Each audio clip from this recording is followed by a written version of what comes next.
Guys, അപ്പോൾ ഇന്നിപ്പോൾ ശിവരാത്രി ഉണ്ട്, സ്കൂളൊന്നും ഉണ്ടായില്ലല്ലോ. അപ്പോൾ ഞങ്ങൾക്കാണെങ്കിൽ ബോറടിച്ചിരുന്നു. അപ്പോൾ ഞങ്ങളിങ്ങനെ പെയിൻറ്റും പടമൊക്കെ വരച്ചുകൊണ്ടിരിക്കണമായിരുന്നു. അപ്പോൾ വെള്ളച്ചിയാണെങ്കിൽ അവിടെ കണ്ണൊക്കെ ഇത് സുന്ദരിയായിരിക്കണമായിരുന്നു.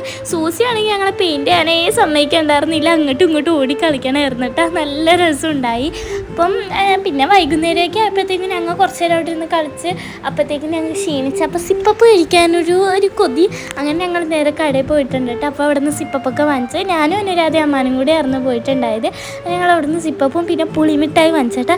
ഫ്രണ്ട്സ്, ഈ പുളിമിഠായും സിപ്പപ്പും കഴിക്കുമ്പോൾ ഒരു പ്രത്യേക ടേസ്റ്റാണ്, നല്ല രസമുണ്ട് കേട്ടോ. അതിന് ഞങ്ങൾ എല്ലാം വാങ്ങിച്ചിട്ട് കുറച്ച് നേരം സംസാരിച്ച് ഇങ്ങനെ കളിച്ച് ചിരിച്ചൊക്കെ ഞങ്ങൾ നേരെ വീട്ടിൽ പോയിട്ടുണ്ട്. വീട്ടിൽ പോയി ഉടനെ തന്നെ ഞാൻ പൂച്ചക്കുട്ടികളെ എടുത്ത് കളിക്കാനായിരുന്നു കേട്ടോ. പിന്നെ അങ്ങ് തെങ്ങിങ്ങനെ പൊക്കത്തേക്ക് കയറി കളിക്കുകയാണ്, ചേമ്പലേക്ക് വെട്ടിയിട്ട് വെറുതെ വീശിയൊക്കെ കളിക്കണമായിരുന്നു കേട്ടോ.